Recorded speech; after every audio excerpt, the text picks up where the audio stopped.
Oh yeah. I mean, it's a snowball mic. Uh, so it's not noise canceling like Jan was saying, but it is a decent mic. Oh, that's cool. Yeah, I need to invest. So I did have this headset. Oh, did you listen to the podcast with Jan? So I was listening to the one with Jan. I thought it was amusing. Um, uh, to be honest, I was listening just to find out what I was getting myself into. Yeah, that was your prep work. Yeah, it's more than I did. Yeah, yeah. But yeah, so I had a headset which I've had to kind of stop using. I was going to test it tonight, but because I've been running around with a barbecue, I just thought, what the heck, I'll stick with what I've got. But it's that kind of thing I start questioning now whether, particularly with all the remote work that we're doing, should I be investing in some proper kit? And it's, seems to be the way. So um, I I like a hands-free mic, and what that means is, uh, the snowball. I like this snowball mic, but the challenge I have with it is that it's actually sitting in front of my three screens. So sometimes it inevitably is blocking what I need to see. So I still love it and I use it a lot, but I love the Life Chat 4000, I think it is. Um, it's not a noise canceling headset, but it's a nice headset altogether. So And the mic's built in, yeah. yeah, it's one of those boom mics attached to it. The only problem I have with that one is that it's a USB mic, so you have the cable that runs to your USB port. Uh, Mm. you know, ironically, I got my wife a really nice Bluetooth mic, a headset scenario, and originally it was for me, but she's commandeered it, so it's now hers. Yep, yeah. It's finding something that works that you like, isn't it? Ultimately, Yeah. I'm pretty chuffed with my headphones, but as something that I'm recording with, I haven't really grasped it yet. And maybe I just rather forget the Bluetooth, maybe, and maybe just plug the wire in and run it that way, because it seems to be breaking up all the time. I don't know. It's a shame because I was hoping for more from it. But that's when you do 5 minutes of research online and you go, that'll do. I like the look of that. Well, I buy so much stuff, and then uh,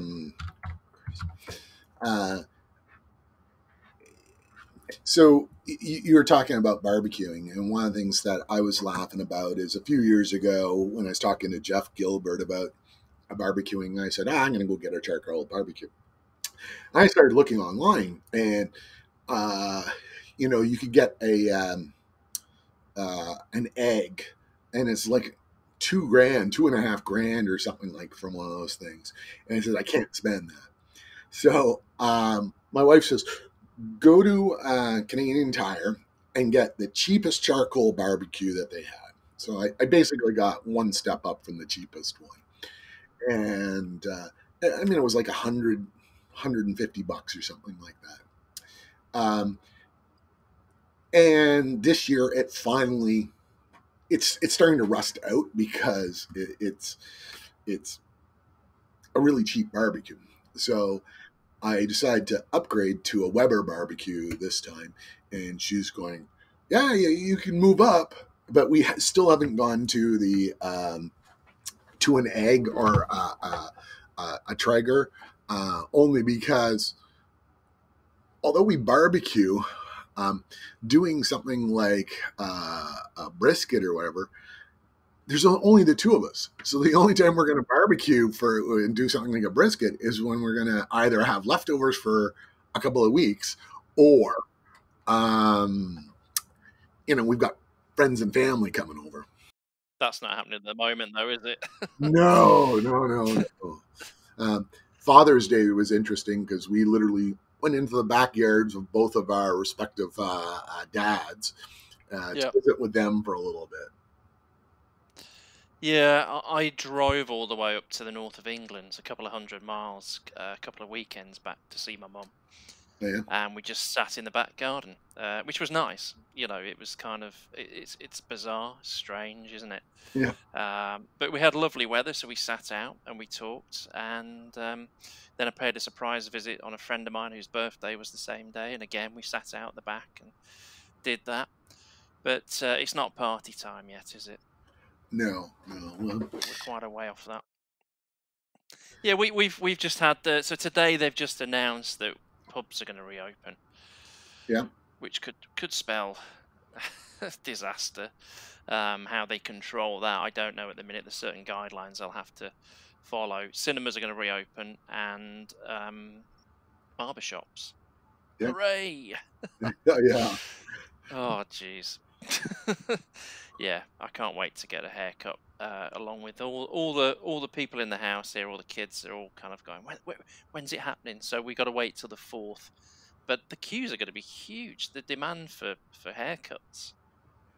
Oh yeah. Yeah. I mean, I was laughing because I needed a haircut before the pandemic happened, and then it was just driving me absolutely nuts. And I was looking, and I found out that apparently I had a barber trimmer, and then uh, I said, "That's it. I'm just going to make it a number 2 and have at it." And Did you go for it then? I did, but really, Ellen, my wife, had to do part of it, and she seriously objected to being recorded while we did it. So the 5-minute clip of me getting my hair cut is like the last 5 minutes out of 25. So what was the recording for you? Was it the critique? Was it like no, you needed to do that there, or was it just a curiosity thing? it was. I just posted on Facebook Live as. Oh, did you? Oh, I missed that. It's not that it's super exciting. It's just like you can see like the wads of hair just coming off. It was just hilarious. Had you gone for a bit of a mullet at the back? Had you before that? You know, not a mullet, but it definitely curls at the back of the neck, and that starts to drive me nuts. So yeah, I'm kind of flicking mine now. Sort of, it's gone a bit Hasselhoff. I think mine with added grey. Oh, well, Garth Jones, thank you. We're 8 minutes in. I haven't said thanks for joining the podcast. So thanks for joining the Just a Couple of Jerks podcast this week. All the way from coming over from not coming over at all. What am I talking about? Transmitting all the way across from Canada. So thanks ever so much. And you live in Ottawa, is that right? That's correct. I do live in Ottawa, the capital. The capital, yeah. Because I was talking to my son about this earlier, and I said, "Yeah, Ottawa, the capital." He went, "It's not Toronto, then." I went, "No, it's Ottawa." As I found out, I didn't realise. I was like, "Oh, crikey, I've learned something today." Yeah. It's terrible, that, isn't it? Toronto is the capital of Ontario, where Ottawa is the capital of Canada. And so, is your area? Is it a bilingual area? Then is it Ottawa? So the city is officially bilingual, and because Ottawa is right on the border with Quebec, I mean, like from my office that I'm sitting in right now, it's literally a 10-minute drive. I'm in Quebec, and so there's an expectation to be bilingual, is there, or is it kind of? I mean, are you bilingual? Are you, or just speak English? I speak what they call franglais, which means I can speak very bad French with a lot of English mixed into it. To be bilingual actually helps you a lot in Ottawa because it's very much a government town. But you don't need to be bilingual, but it really does help. I mean, it seriously helps. So you just pass, you just get by, kind of. I get by, but I understand more than I speak. Let's just put it that way. Right. Okay. So you could hear it translate it, but then trying to speak it out. That's when it becomes trickier. Yeah. Is it as bad as when I go to France on my holiday and I'm kind of just putting fingers up and things like that when I go to the counter to order things, or you're a bit more advanced than that?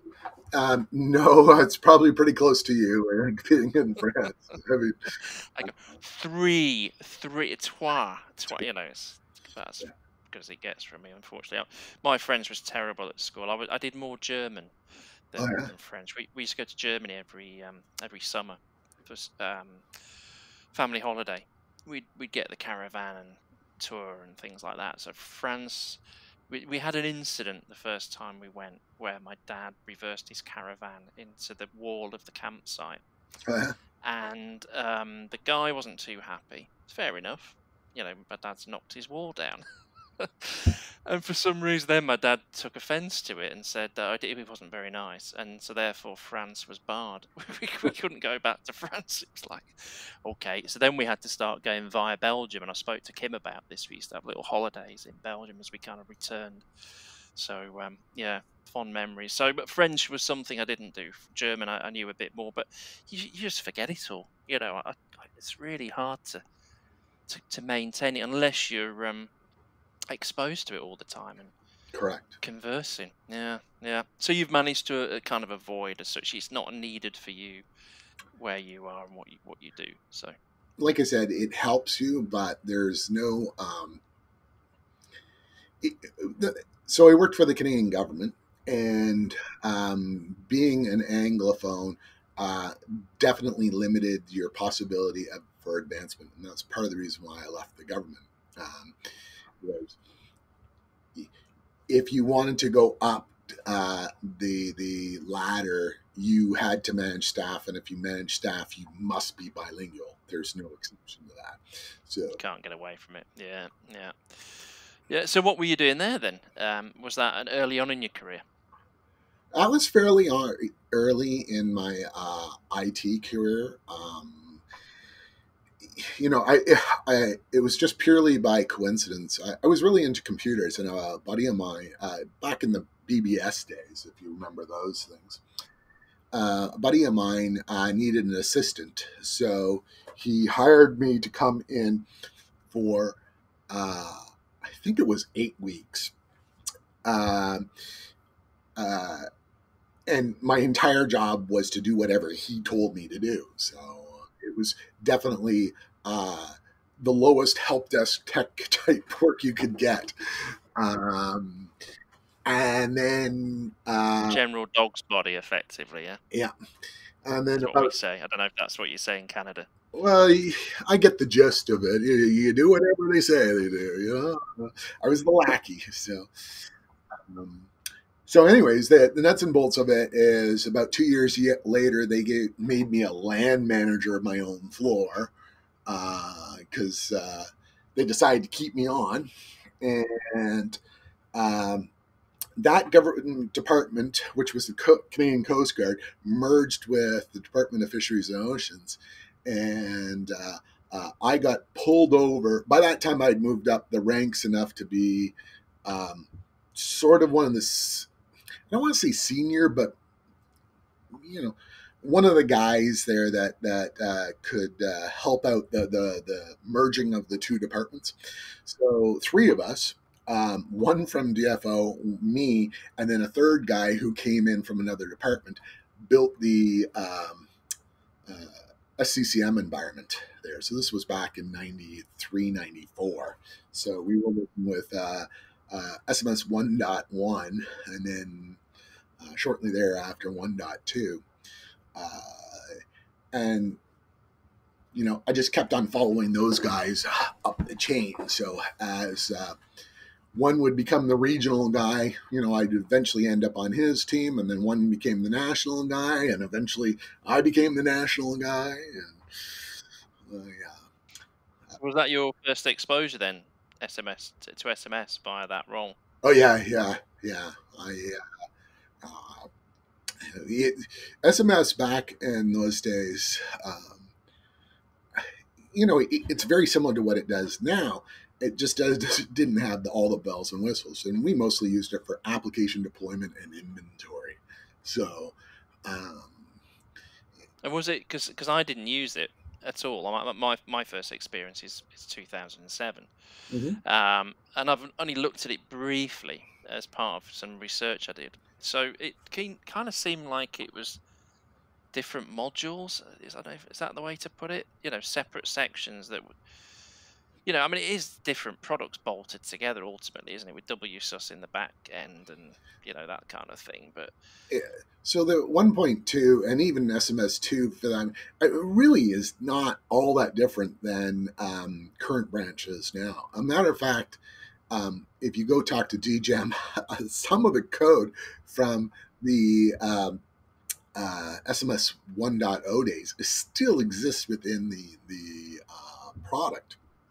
Uh, uh, so there are limitations that have gone to because of that, but they, every time I keep talking to DGEM about it, they keep modifying that code to bring it forward. This is why something that you can't flip around in a few days type idea. There's a lot of code in there, but I mean SMS. Back in the days, instead of WUS, there was something called ITSM or something like that. And that was how you detected the software updates that needed to be deployed. And,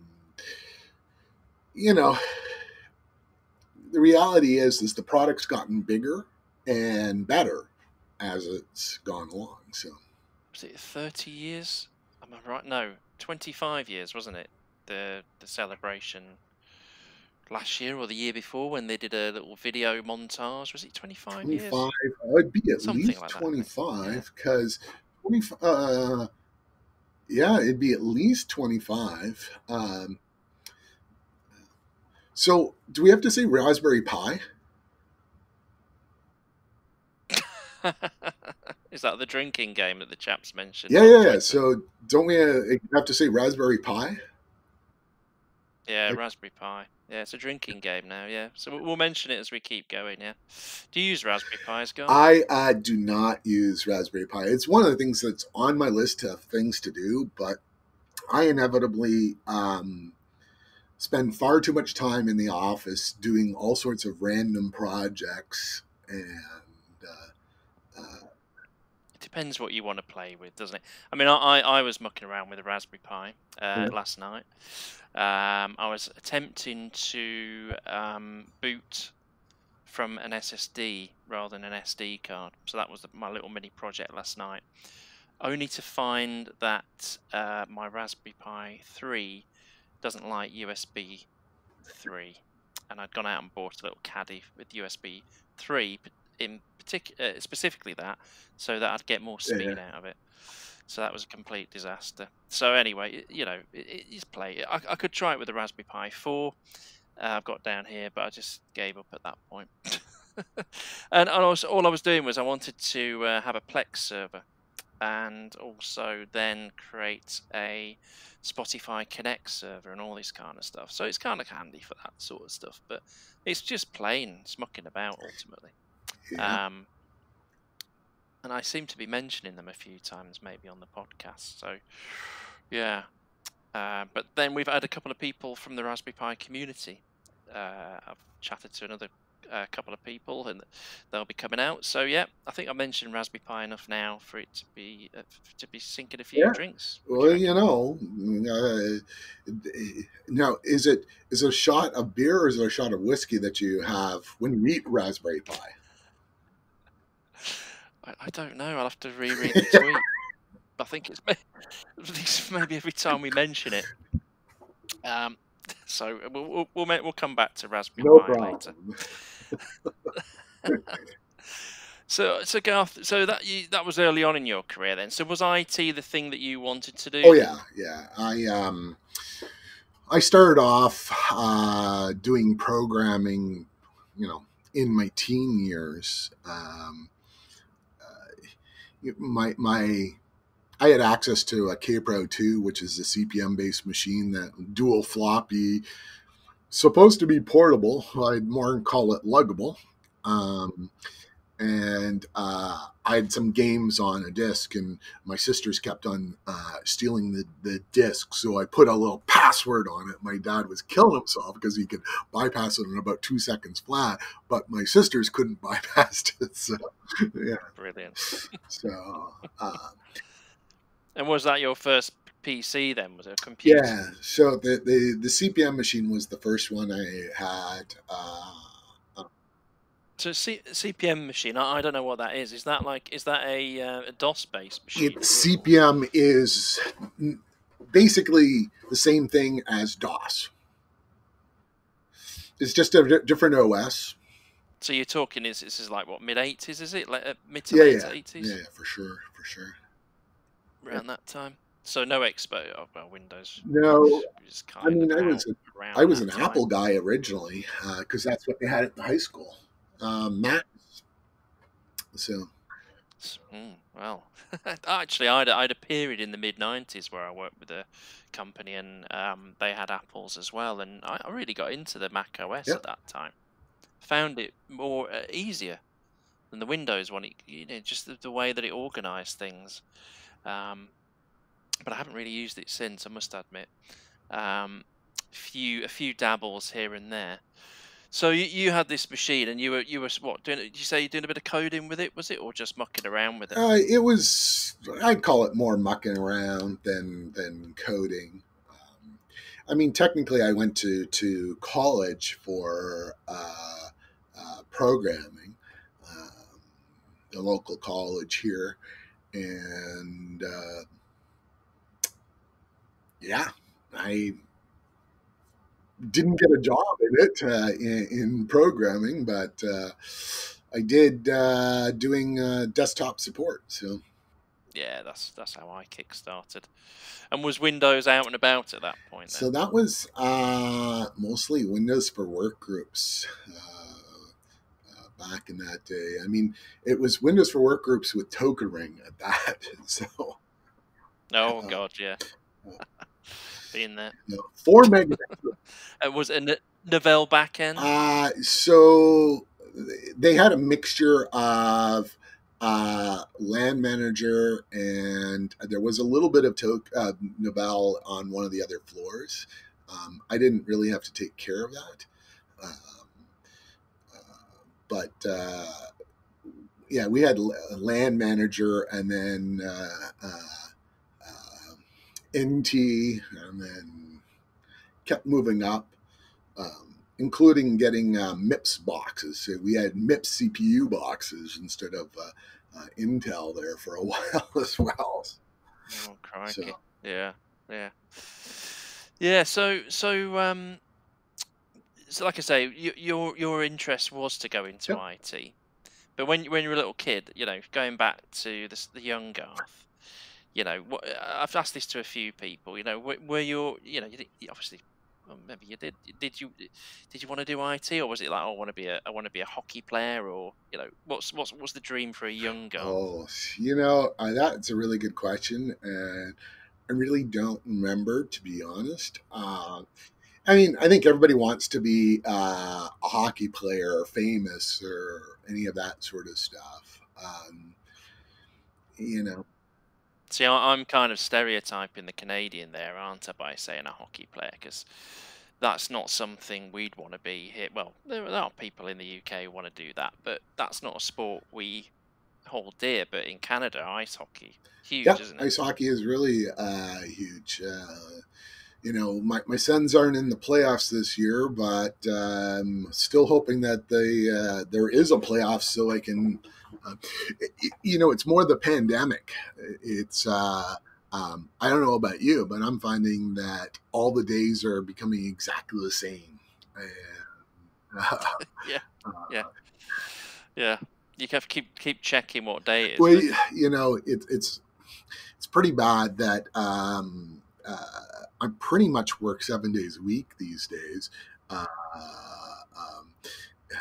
this past weekend, I actually took off one day which is like unheard of for me in at least the last 6 months. But So going back to the ice hockey, then was the season in full flow when the lockdown so it was happened? slowly coming to the conclusion. It should have ended in the beginning of April, and then you would have had your playoffs that would have gone until about this time. Um, so you cheer for whichever team you wanted to allow.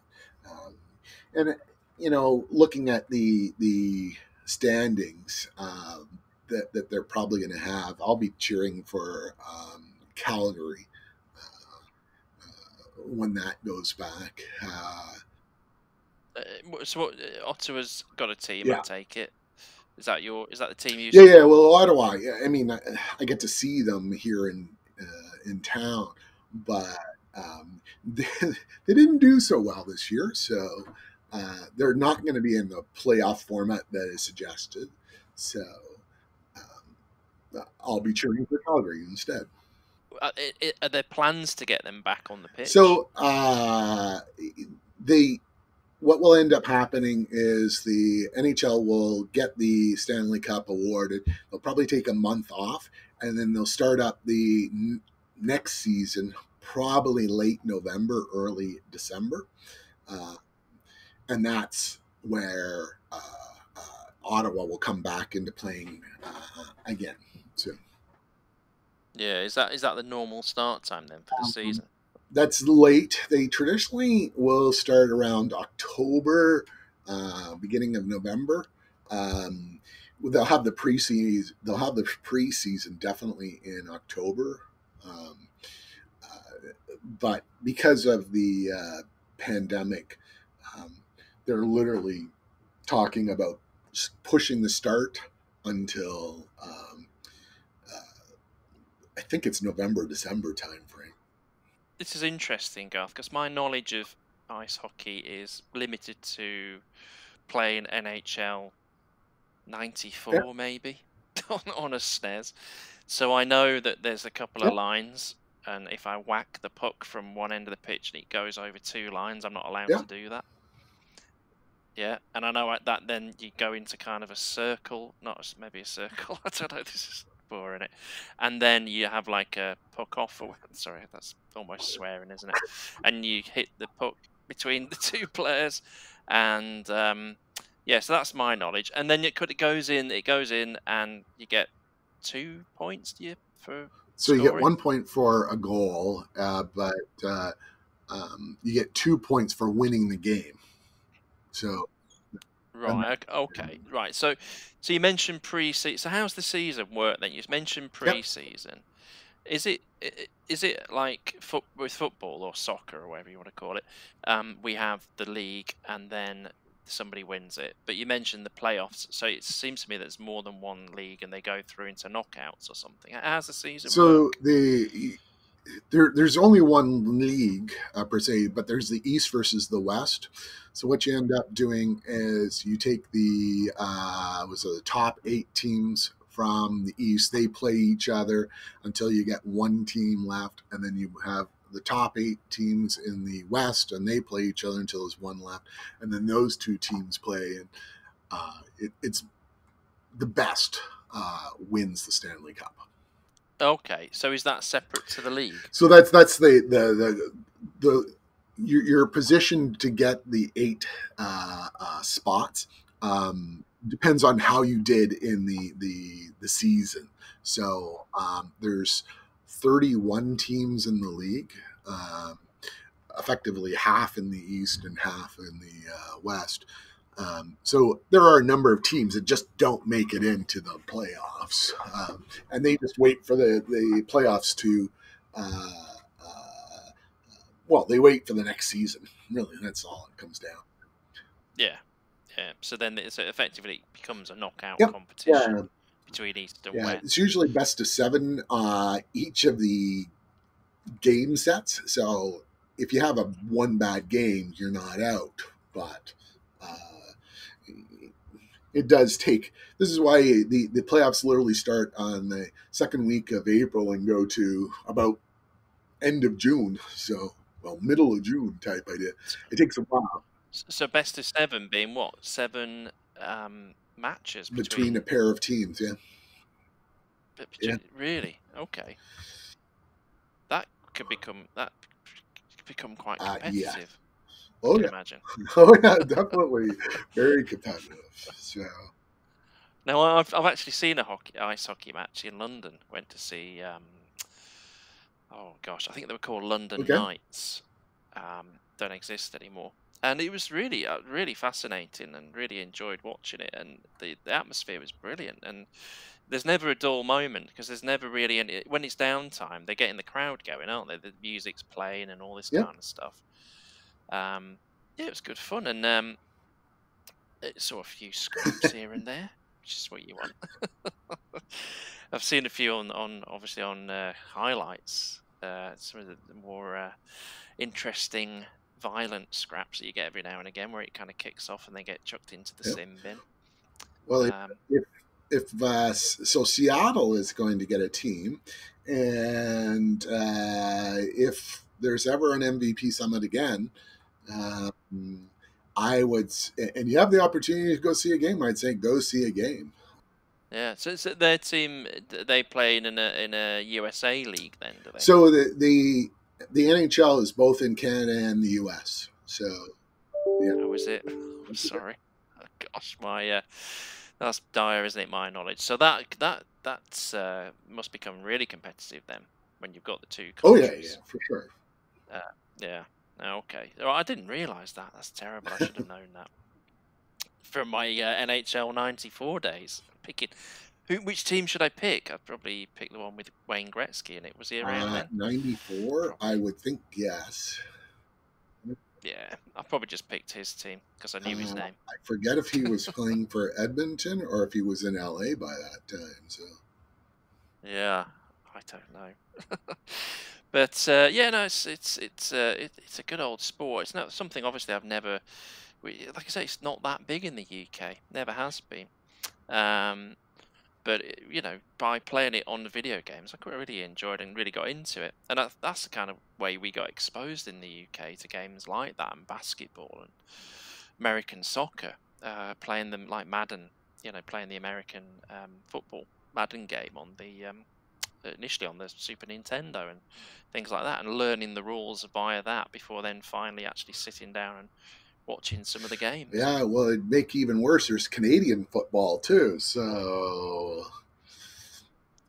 Okay, is that similar to American it's football then? Is it? similar but slightly different rules.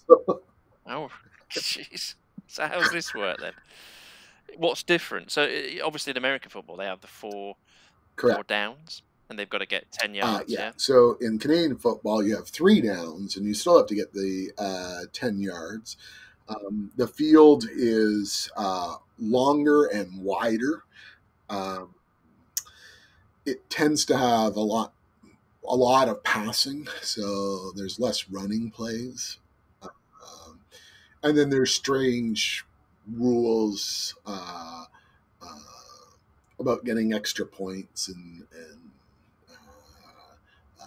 things like that. Like the new rule that came into the league recently is if you get a touchdown, most people then kick for the 1 point afterwards, the 1 point version.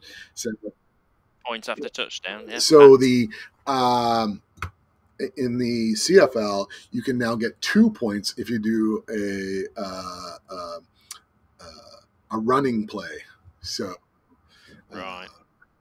So it's a bit yeah. of a gamble, So, particularly if you need those 2 points and it's like a last play of the yeah. match or something. CFL also has different rules about stopping the clock.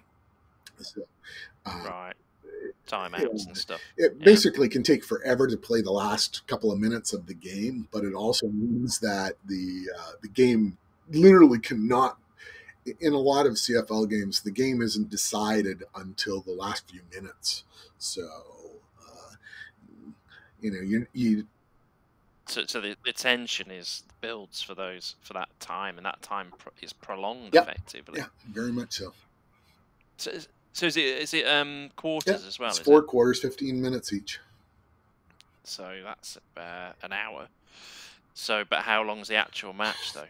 It's like all the sporting events seem to be about 2.5 hours to 3 hours by the time you with stoppages in play, halftime, and all the rest of that sort of stuff. They all seem to be about 2.5 to 3 hours. So, You'll have to check it out. To have a look at the differences then. 3 downs, 10 yards. Is that so? That's probably why they're doing more passing to try and get those 10 yards and less running, because runs never seem to really get. you get the 2.5, 3 yards running. If you average that, then you get your 10 yards after 4 play. So the emphasis is on pass, really, to shift that ball a bit more. And from that perspective, you still have the Hail Marys, you still have the trick plays, you still have a lot of that. I mean, half the players are American who come up, just because football is much more popular down in the States, and just having them understand the slight nuances between the Canadian game versus the American game isn't that big of a deal. Yeah, now when we first started playing Madden on the computer, it was like the options, the plays, you know, what the hell did it all mean? That was the, and that's something you only learn, over time, isn't it? And I just knew with the Hail Mary I could chuck the ball and get, 60, 70 yards on it or something if I executed it right. And not really having a clue when it came to defending. Just it was really just picking anything and hoping for the best. And there's a real strategy to it, and we didn't know what it was because I think we'd got a copied version of it, and we didn't have any rule book or anything like that on an Amiga. So it was like, yeah, we'll just guess. But good fun, good fun. So going back to the computer stuff, Garth, you've been MVP now for quite a considerable amount of time. I had a quick check and I've forgotten. Was it 15 years, 13? It's years? coming towards. I think this is either 13 or 14 now. So that's some achievement. So congrats on that. So how did it all come about? What how did it happen? How did I become an MVP? I think it. So I became an MVP shortly after I left the federal government, because I don't think I was allowed to be one while I was a federal government employee. But back then, I would be publishing articles on my IT forum and posting blogs. I think that was the year that I had decided that I was going to publish one blog every day for a year. And right. Wow. That's it is.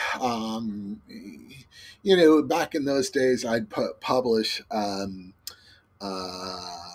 response to a forum post, and I'd make it into a blog. What I ended up doing for a lot of it was realizing the trick about doing that would be to sit down on Sunday, rewrite all the blogs for the week, and then get out about 8 days worth of blogs, and just pre-publish them so that they would literally go live whatever day they were. And then if something else came up, I would just push the blog out. And I would encourage people not to do one blog every day for a year. That's a lot of work. But instead, you'll find now I'm blogging one blog a week, one technical blog a week.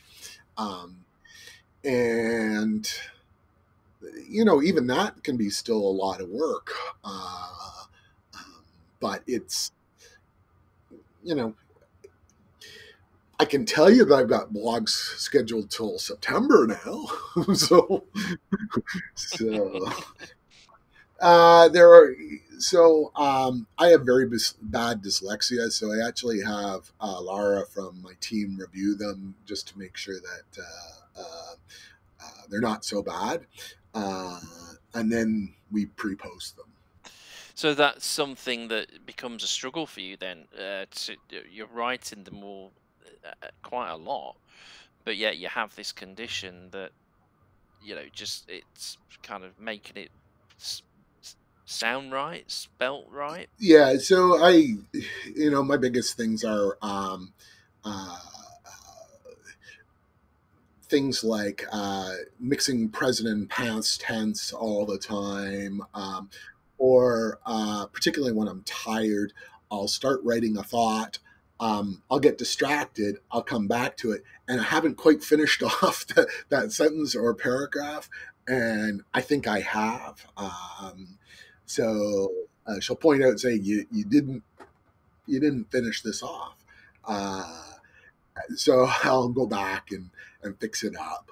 Uh, So if you reread it, would you miss oh that yeah, still yeah, a potentially? lot of times.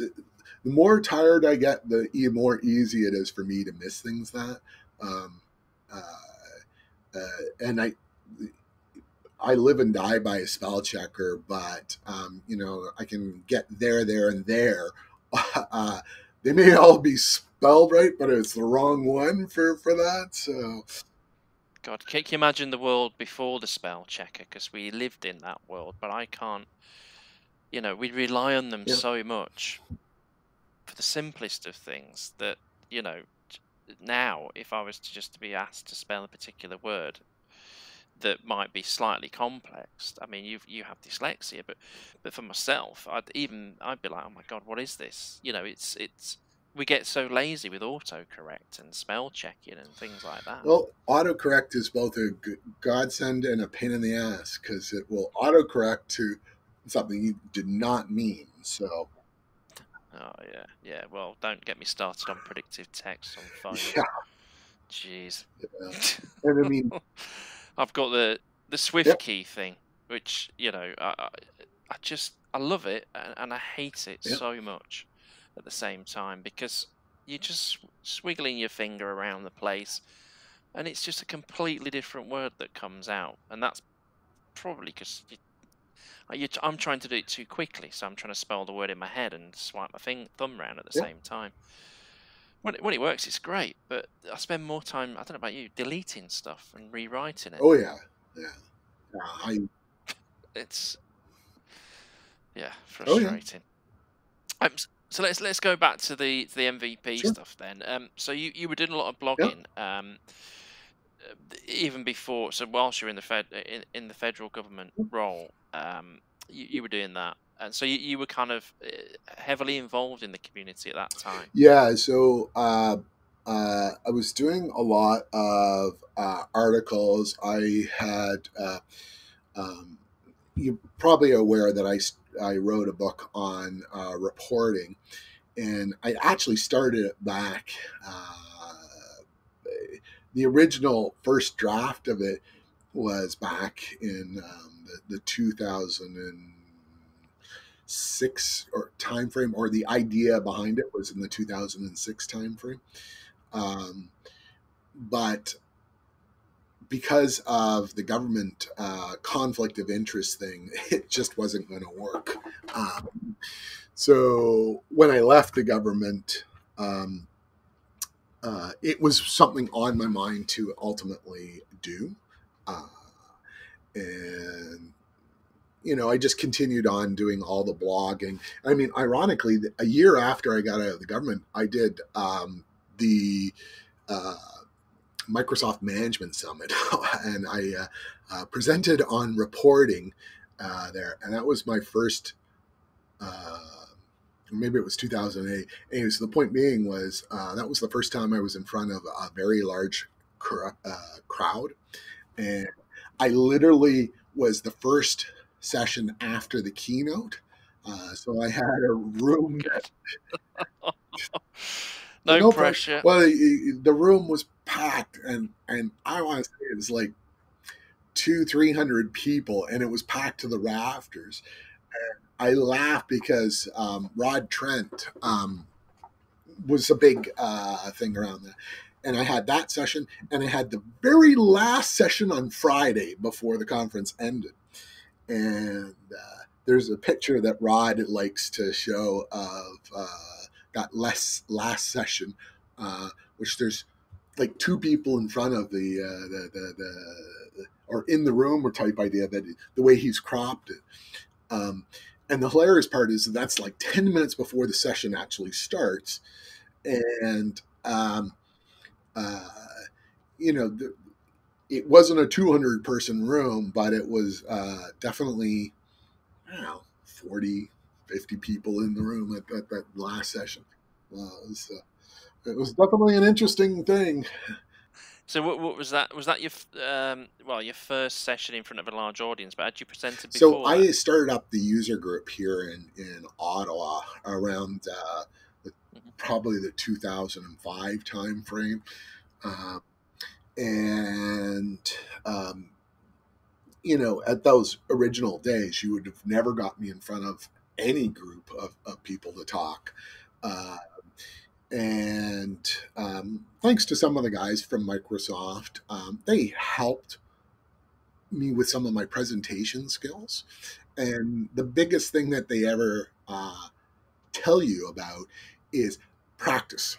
Practice your sessions, practice them, know the content backwards and forwards.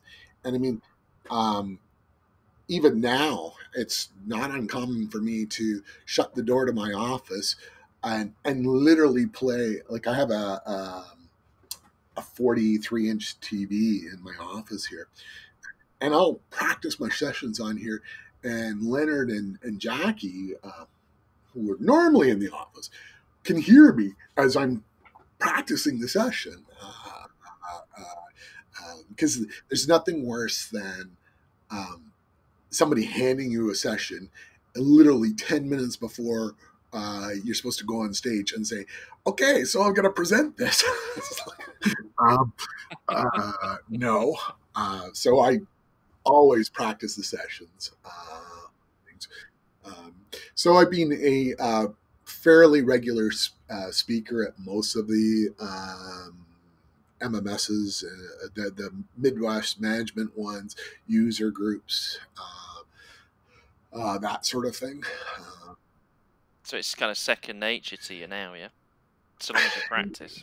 There's, yeah, I now am a lot more comfortable in front of an audience. Do you know who Rick Claus is? He does the patch and stitch stuff. Microsoft. Oh He's yes. the one in the Yep. Tilly Yep. hat. Yep. So Yeah. Yeah. him and his team, he used to live here in Ottawa, and him and his team used to provide advice to user group leaders and things of that nature.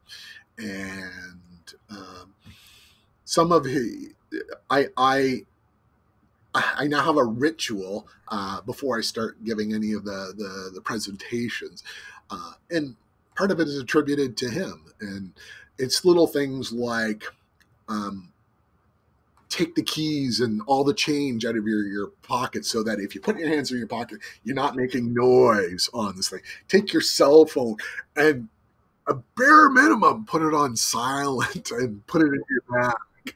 You know, make sure that you check your room as soon as you can, so that you make sure that all your equipment's working and your audio. And I'll do all the rest of that stuff. And then, if you've practiced your session, it's all about getting your content out. And they've given some great tips. And one of the tips that I love that Rick always says or used to say, was show a demo right away. Get the excitement up right from the word go, and then go into your content. At least show them what they're going to get, so they get excited about it. And I'm sure he'd go into a lot more detail about why, but I find that when I'm listening to other presenters, if they start into all the deep technical thing, you start losing people quickly because they can't imagine how that works. Where if you show what the final product is or what they're going to get, it helps them get there quicker. Yeah, Tease them. it keeps them more interested, more engaged. And It's like the start of a Bond movie. yeah, it is. You notice how all of the Bond movies start off with an action intro thing, and then they get into the storyline. I'm gonna have to try that out next time. Then straight into the demo. Well, you don't even have to give the demo. You only have to show what the results of the demo are. I mean, this is what the final thing is that you're going to get. And the problem is a lot of the IT stuff is how it's, I like to say that a lot of the stuff I do is not tech sexy. It's necessary. It shows people graphically what they'll get, but it's not like the if I put a maintenance window on a collection, is it tech sexy? I'd say no. But what it does and ultimately does for you is it makes people happier, and therefore they don't scream at you. And if they don't scream at you, then it's a good day. So it's quite sexy to me. It may be to you and I. Now explain that to your manager. And the eyes glaze over and yeah. Now show him a CMG. Oh my, he's off. Yeah. Assuming it is he is a manager there. I'm generalizing there. So, yeah, that's it. You've got to kind of, you've got to give them something. I suppose that's quite interesting, rather than just going into the spiel. And I've got some presenting I'm going to be doing soon online. So I think I'm going to adopt that approach, Garth, and I'm going to try this time and do live demos as well, which I'm renowned for my demos not working. So do you I've got a reputation for some reason. Do you kind of mix it up a bit? Do you go with live demos? Are you quite happy I only with that? do live demos. No. Part of the reason for practicing my sessions are so I do a lot on the reporting space, but what I literally will do is I'll take a copy of my database, I'll install it on my laptop, I'll have everything I could possibly want on my laptop, and I've practiced it on my laptop, and therefore I know what will and will not work on my laptop. The one trick that I have learned is practice it when you're not connected to your domains, to your domain, because certain things like SSRS don't like to work very well when it can't authenticate with the domain controller. So I've learned that, and I've adjusted my environment on my laptop so that it will work. But I hate going to a conference and relying on their internet, because there's far too many variables. The Wi-Fi never works. It's oversaturated. You got too many people on it. Your office has a connection problem. Like pick your poison at that point in time. So never run your internal DHCP. The DHCP server on your internal lab is one as well that I've learnt from. So because what happened then is my host device tried to grab an IP from it. So when I was trying to do some demo stuff in Azure, that all went wrong. And it was only after the event that I realized what I'd done. I was like, oh, geez. So I did one demo where I literally put a USB 2 portable hard drive, SSD with VMs on it, and ran the VMs off of my laptop. And I did that. It worked. It was a little slow, but at least if I know that's the case, you can plan for it. And one of the tricks, and this is why you practice your session, is it's going to take a while to get my VM up. So I get into the room 10 minutes early, I get my VM up, and as soon as that's up, great. Okay, now this section, normally, and you can say this to people when you're doing your presentation. Okay, this is a VM. It's swapping like a madman. It's slower than what you will see, and people will understand. They want you to succeed. They want to learn from you. So, um, I, if there's ever anything like that, I will tell them that, and I usually tell them how I run my lab, just because I want them to know that there's no trickery. This is live on it. And it's always quite interesting because, like, I've been presenting with Sherry as an example, and I always laugh at the in the Q&A sessions at MMS. People will ask questions, and we go, "Well, let's find out how that works." It's like, we have no idea how this is going to go, but let's find out. So that's always quite interesting. Yeah. You were lined up for MMS this year. Yeah. I literally canceled my flight yesterday. So it would have been my first, so I'm gutted. Absolutely gutted. I couldn't do that. And well, no one can they? So are you lined up for the midway? Well, they haven't officially announced any of these speakers, so I'm hoping. I'm hoping to go. My wife has told me I'm going. So she wants a break, or? So the October-November MMS almost seems to be the spouse event, because it seems that a lot of the spouses join their partners at this event, and she likes San Diego, so she would love to go to San Diego. And is it a case of the ones in the fall, they've been picking places that are a little bit warmer? So or is that how it's been so working for out? her, well, my wife's an accountant, and the Canadian tax season ends on April 30th. So going to an event the first couple of weeks of May is not generally something that she can do, because she's usually cleaning up all of the stuff that she forgot during that time.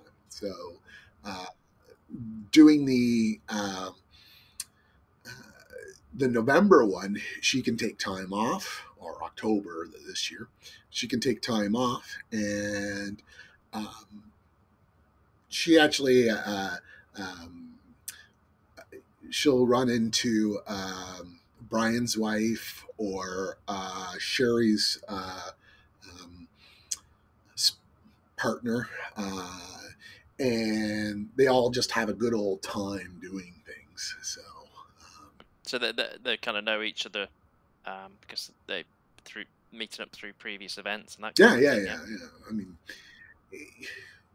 all the spouses start to get to know each other because they all come to the same events. It's just like how I know you. It's like we meet up at all these events again.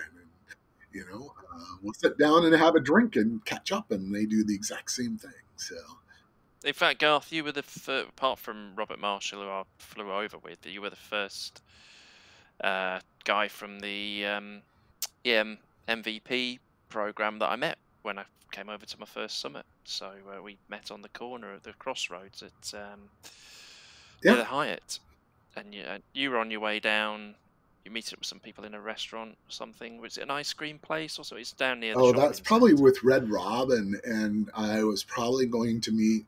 Well, it depends what time. Wally, as an example, loves Red Robin, and sometimes I've been there with him, or there's a buddy of mine who lives in Kingston, which is 2 hours away from here, but he was living at my house Monday to Friday for the longest time. I'd meet up with him down in Seattle. I always thought it was amusing. It's like, you live pretty close to me, but I meet you at the Red Robin close to my hotel in Seattle. You know? So, Brilliant. Yeah, so that was kind of like because I'd spoken to you before, but that's the first time I met you, and that was kind of like for me was like a realization moment of, oh, I'm here, kind of thing, because I've been on the program 3 years now, and that was my first summit. So it was kind of like, oh, here's another MVP, and then I knew you from the community anyway, and that. So it was the realization that I'd finally kind of yeah. got there, which is kind of nice. It was just a chat on the corner of the road. We ended up going in the shopping centre and messing around. Effectively for us, it was trying to stay awake as long as possible because yeah, that was a hard one. The time zone change, the adjustment. And it was a shame to miss out on that again this year, It wasn't it? is. And it won't happen next year either, because they've already said that there will not be any events until uh, June or July July or 2021, something. I think Yeah, it is. yeah, yeah, So, yeah. And yeah, so we're all kind of switching to virtual events. Have you been doing a few of those? Do you still do the Ottawa user group then? Is that I'm still here? I'm not doing the user group. I still pay attention to them. Uh, I've been attending some virtual sessions, but for random user groups, things like Power BI and Flow, um, that sort of thing. Um, but I haven't actually helped organize a local one in a while. So So that's your thing, isn't it? So reporting is your big thing. You mentioned it before. So Power BI kind of yeah. taps into that in a big way. So how did you get into the reporting element then? It just became a part of it that you're interested in. Were you kind of a SQL guy as well? So back when I was working for the Canadian government, um, part of my job at the end, when I was the regional guy, was to do cost recovery on all of the computers that we had in our environment. And we had SMS there. So there was an add-on that you could get for SMS 1.2. So I grabbed that, and I think it was 1.2. Anyways, I added that and started putting reports on. And my whole job at the end was, at that point in time, was is to show these are all the computers, these are what departments they belong to. And my first kick at the can was using Excel. Literally, I'd walk into the help desk, grab a couple of guys, and we would walk around to every computer, and it would literally take weeks. And this it was the dumbest thing. Um, but my boss was elated because we did this, and then I with SMS I did the same thing, but no longer had to walk into the help desk at the time and grab the people. It only took a little bit of my time on all of it. And he was even more happier because he was being able to recover more dollars from the departments. And I used to laugh because the departments will say, this person doesn't work for me, and that one, and this. Anyways, and he didn't care because at the end of the day, we were recovering more dollars than all the rest of that sort of stuff. But it would just eventually come out saying, how many copies of this, how many copies of that, can we tell things? And part of that was Y2K. So for Y2K, um, we were told we had to use this particular program, and it had to be run in a particular manner. And they came up with this whole plan. And by that time, the director was really quite happy with me. And somebody told me, this is how you're going to have to do it. You're going to have to literally grab the help desk and walk around to every computer in Ottawa. At that point in time, I think there was like 3,000, 3,500 computers over dozens of buildings. And I said, no, I'm not going to do it. I'm going to sit down and figure out how this thing works. So we did. And ultimately, what I figured out was I could deploy it using SMS 1.2, and it was all Windows 95 and Windows 98. And what I would do was create a batch file that copied the configuration, the auto exec bat and something else. I'd copy those out, put mine in, force the computer to reboot, run the Y2K program, and that would come up with an error code. And that error code, I'd put a MIF file into a particular directory, put everything back, reboot the computer, and then I could report on it. So I remember sending that out to every computer in Ottawa, and literally saving our region, I mean, bagfuls of man hours, and doing the report. And the director and I and my boss were looking at the report, and he's going, "Are you sure that there's only 4 computers in all of Ottawa that need to be replaced?" I said, "Yes, that's what your program's telling me." So before the director went up the chain to say that this was the case, he literally randomly selected about 50 computers and says, "Go test these." So me and my boss, who actually I was older then, the two of us walked around to these 50 random computers and ran the program manually and validated the results and said, "Yeah, so you know the 200 computers you guys said that we need? We don't need them. We only need, like, I think it was 4 computers that had to be replaced and like a dozen that need the BIOSes upgraded." And they said, "Just replace all 20. But that showed to them how reporting and inventory collection is really important and can save a lot of time and effort. Um, and that's what I've been working on. Like, I keep coming across different, people will come up with a challenge, and I'll work on it. Whether it was things like determining the warranty of all your computers, or whether it's figuring out how many monitors are attached, or is it what version of Office is installed on the computers. Um, all those type of things. I'll take those challenges, figure out the answers, and then work out an automated way to do it, so that you don't have to do all this running around. And you work for yourself or for your own company now? Is it your own business that you So I'm started? one of Or the founding partners of Enhancedsoft. We're still we're a small IT company that specializes in inventory reporting for configuration manager. We do have a proof of concept for Intune, allowing you to collect all the warranty for all of your Intune devices, whether that is an iPhone or a Dell laptop. So I know it's one of the things you're quite vocal about, the reporting aspect of Intune. yeah, so the one challenge is that it's nice to be able to patch a computer, but if you can't tell me that it's patched, then is that worth anything?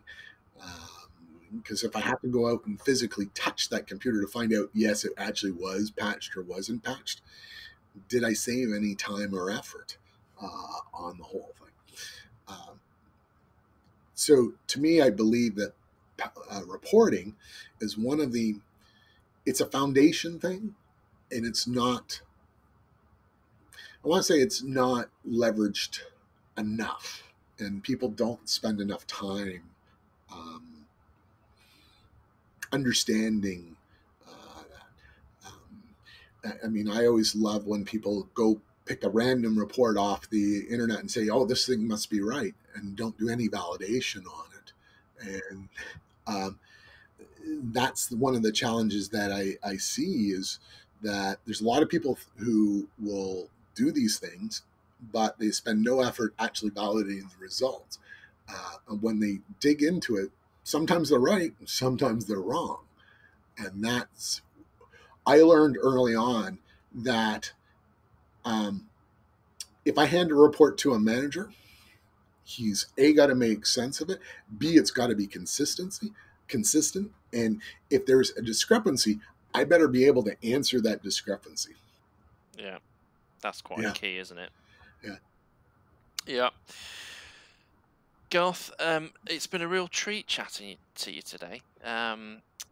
Thanks ever so much for taking part in the podcast, and thanks for rescheduling. Obviously, we were going to do this a good couple of months back, but for circumstances we had to reschedule. So cheers for taking part. Not a problem.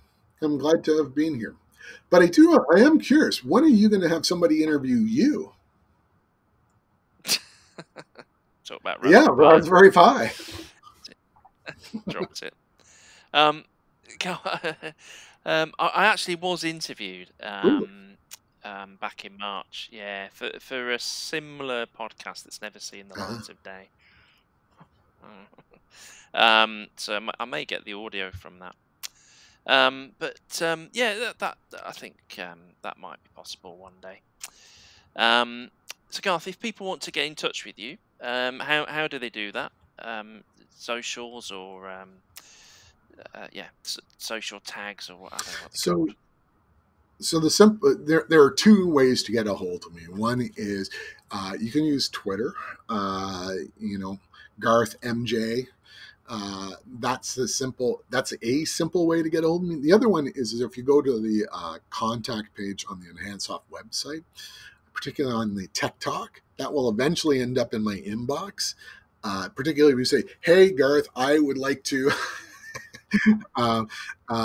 it will always end up in my inbox, and I do my best at answering as soon as I can on things. I do say that I am in the office most weekends, but that doesn't mean I necessarily. I'm more likely to answer an email over the weekend than I am a Twitter post on the weekend, if that makes any sense at all. Yeah. So are you office based then? You're not working from home. You're popping in. So I have a complete office at home, and because of the pandemic, my wife has semi-taken over my office. And since nobody's physically in our office, which is literally a 15-minute drive from my house, I've just gone into the office, and everything just runs a little bit faster through it. It's like, and it's nice to get out of the house, particularly when we're in kind of a lockdown anyway. It is. I mean, literally, if I had my web camera on, you could see right through to the back of the office, and you could see where both Leonard and Jackie should be sitting, but they're not here. They're all working from home these days. So, well, the podcast solution is now offering me the ability to do video as well. But I wanted to keep this as an audio podcast thing, so but I may trial it. I don't know. We'll see, because we can avoid dolling up for it, can't we? We can keep the stubble, the beards, the long hair, etc. No one knows what we look like, or if you're wearing a Hawaiian shirt or not. Yeah, exactly. So, Garth, thanks ever so much again. Appreciate you taking part. Not a problem. I'm glad I could be here.